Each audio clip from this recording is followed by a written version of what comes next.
newest online series, She's the One, on TikTok, YouTube, and FB. Where dreams begin and futures are built.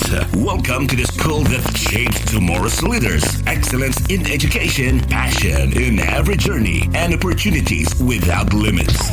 St. Clair College of Region 2 Incorporated. Inspiring minds, transforming lives. Enrollment is now open for kindergarten, elementary level for grade 1 to grade 6. Strengthen senior high school program from grade 11 to grade 12. And enjoy our special discounts for students with highest honors, with high honors, with honors. Orphans and poor but deserving student leaders. Families with 2 or more siblings enrolled.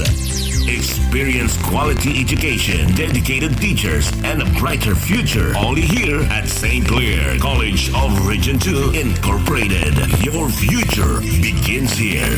Good news, FAPE Orphan Assistance for private education scholarships and grants are also available for all incoming grade 7 and grade 11 learners. So don't miss this opportunity to achieve your dreams with quality education at an affordable cost. For inquiries, please call 0917-687-6612 or feel free to approach Mr. Jesse M. Geronimo at 0915-100-0427. Enroll today at St. Clair College of Region 2 Incorporated. Your future begins here. Ang programang inyong mapapakinggan ay bayad na pang sa impapawid. Ano mang sabihin ng host, tagapagsalita o representative ay walang kinalaman ang himpilang ito.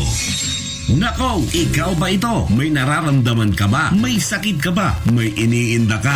May masakit sa likod, sa harap, kung saan-saan pa? Ito ang tamang programa sa inyo. Ang nararamdaman mo, sakto. Para kay Dr. Lemuel Sonyo, sasagutin niya ito sa programang Kaalaman Pangkalusugan. Kaalaman Pangkalusugan.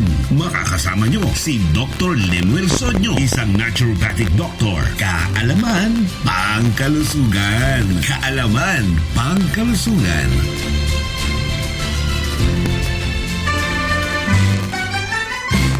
Isang magandang mapagpalang araw po sa inyo lahat. Sa ating mga tagapakinig, ay yung lingkod, Dr. Lemuel Sonyo, isa po sa Doctor of Ministry and Alternative Medicine, naturopathic practitioner. Katuwang nyo, katulong nyo, kaagapay nyo pagdating po sa kalusugan. Tandaan natin, Sherma, ang karamdaman sa ngayon, yung iba wala ng pangalan.